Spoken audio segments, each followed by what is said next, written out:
C'était un pari, une perspective audacieuse et innovante de voir un rat passionné de gastronomie nous transporter dans le monde de la haute cuisine. Et au cœur de ce chef-d'œuvre, une chanson, Le Festin, qui capture l'essence même de la magie Disney avec une touche de fraîcheur et de créativité. Bonjour Nicolas.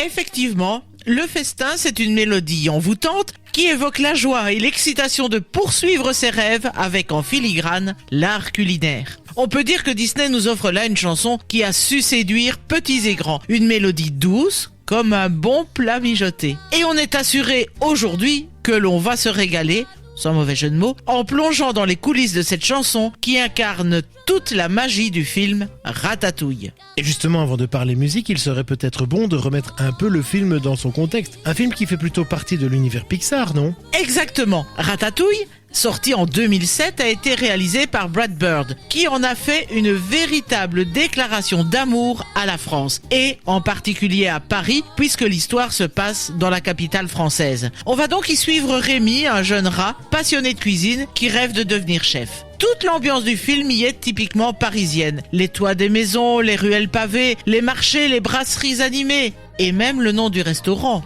Gusto. Ça sonne bien français. Pourtant, ce n'est pas la première fois que Disney honore la France en recréant une atmosphère aussi authentique. Tout à fait. Si Ratatouille incarne peut-être le plus bel hommage rendu à la France dans l'univers Pixar, cette affection pour la culture française irrigue les studios Disney depuis bien longtemps. En réalité, Paris et la France ont toujours eu une place de choix dans l'imaginaire disneyen. Ainsi, Disney livre un véritable chef-d'œuvre à la française avec La Belle et la Bête. Tout y transpire la France, des paysages inspirés de la campagne française, les costumes, la musique et les décors de château directement hérités de l'architecture baroque française. Bref, un hommage explicite à la culture hexagonale à travers un conte intemporel adapté à la sauce Disney.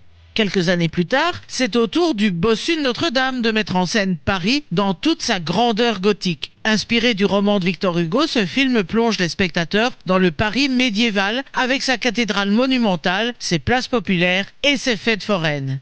Et puis, il ne faut pas oublier les Aristochats, dont l'histoire se déroule dans le Paris du début du XXe siècle. Un film qui regorge de clins d'œil à la vie parisienne. On y retrouve d'ailleurs les toits, que l'on reverra dans Ratatouille, qui ne fait donc que prolonger cette longue tradition, même si l'action est ancrée dans un Paris plus contemporain, plus réaliste aussi.